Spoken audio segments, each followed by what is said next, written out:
I got a fish!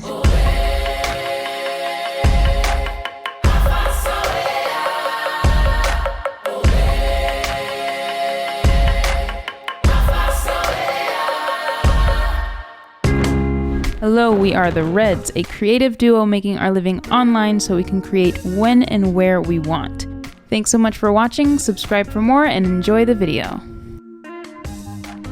Our friends Steph and Sabine recently purchased this catamaran to do charters, so we sailed from Florida to the Bahamas. We're in the Bahamas now. The water's so beautiful. I just want to live in the water, but alas, I can't. So I'm learning how to be a better breath holder for free diving. We're learning how to toss the sails up, drop the anchor. I'm really keen on spearing my first fish on this trip. Whether I will or will not will be really determined on the future, and I can't tell the future.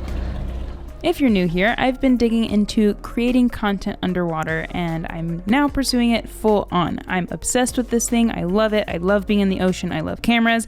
This is a marriage that is happy. Bahamas? It's good. It's been really neat watching you get excited about underwater photography as opposed to, just being lost, not being excited about anything creative. Thank you. I appreciate that. And I really appreciate you backing me up in this. You've been a fantastic backbone when I'm having my little mental breakdowns. And overall, I'm just really, really happy that both you and I have found our own individual corners in the creative sphere.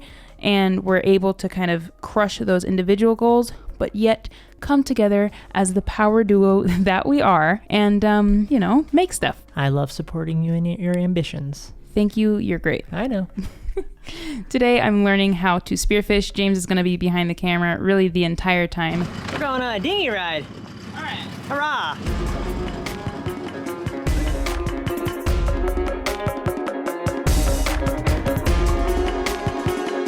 We loaded everything we owned, all of our cameras, all of the housings, into the dinghy, and Steph took us to our first spot.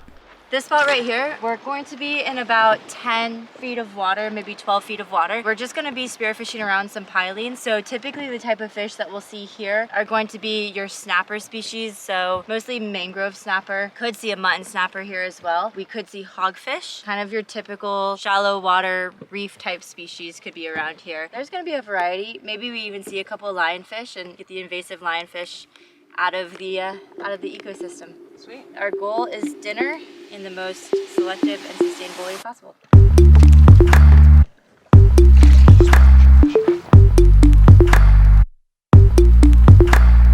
Okay, a little bit about lionfish in the Bahamas. These spiny little fish began popping up in the early 2000s. Lionfish are actually native to the Red Sea and the Indo-Pacific regions of the ocean, which means they don't naturally belong in or around the Bahamas, and their venomous spines make it so that they don't have very many natural predators in these waters. When we found ourselves in a position to spear this invasive species, we took it. Good job, team.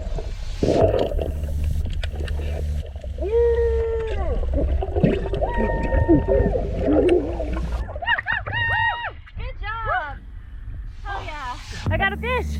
Alright, so hold him out of the water now. Okay. We don't want to attract sharks. Okay. We're gonna swim him back to the dinghy. Okay. Okay, and we'll put him in the cooler. Okay, I think I maybe scraped my arm on like fire coral or something because my arm is burning, but I'm stoked.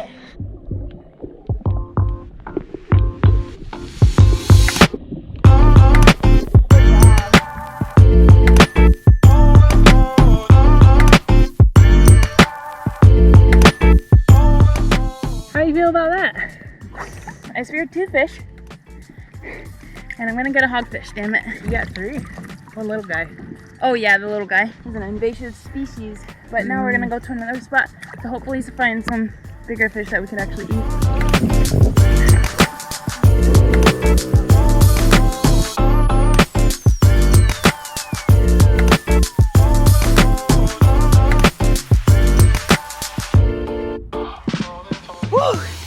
What'd you just do, Christina? I got a hogfish! Is that what that is? Woo. Very good. She did awesome. Super proud of her. Good job with your training. Yeah, this is like right where you're supposed to hit him too. Yeah, you did great. So I'm really stoked.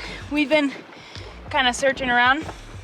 I specifically have been wanting a hogfish for no particular reason, but we've been kind of going around for like 30 minutes or so. When anybody sees a fish, you're supposed to make a sound like this. Called a grouper call. A grouper call. So I hear Steph make the grouper call. Before this hogfish, I maybe missed 2. So this one I was like, dinner. Dinner is served. Dinner is served. What a day. So we just got back from spearfishing and Christina did awesome today. First time ever spearfishing, and she spearfished some hogfish and some lionfish. Yay! So we specifically selected these fish. We saw thousands and thousands of fish today, but we specifically selected these fish for a couple of reasons. Hogfish are one of the most prolific and sustainable seafood choices. They grow very quickly, they reproduce very often, and so we got a couple hogfish. Then we also got some lionfish. So we did our part today by cleaning up the lionfish. So now I'm gonna fillet the hogfish. Right when we get back from spearing, we like to fillet pretty quickly so that the meat is fresh. Then turn the fish like this, and you're gonna feel the spine with the knife. You're gonna feel it right there. See how these are bones? You want to try to leave as little meat on there as possible. You're a really good filleter. It's the Bubba blade.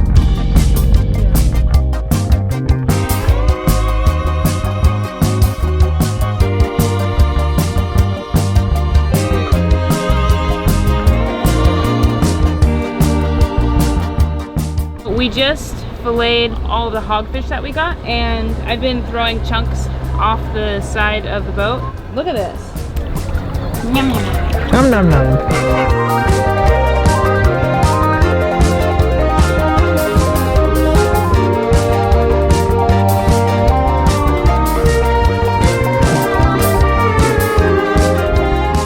Ocean to table. That's your fish. You just feed the family. How satisfying is that? I've been vegetarian for the past 10 years now, but when I started to like live out of the ocean, I really started to like enjoy eating fish because I was able to harvest it myself or my friends through spearfishing. It's amazing because you're so selective on what you want and what you can get.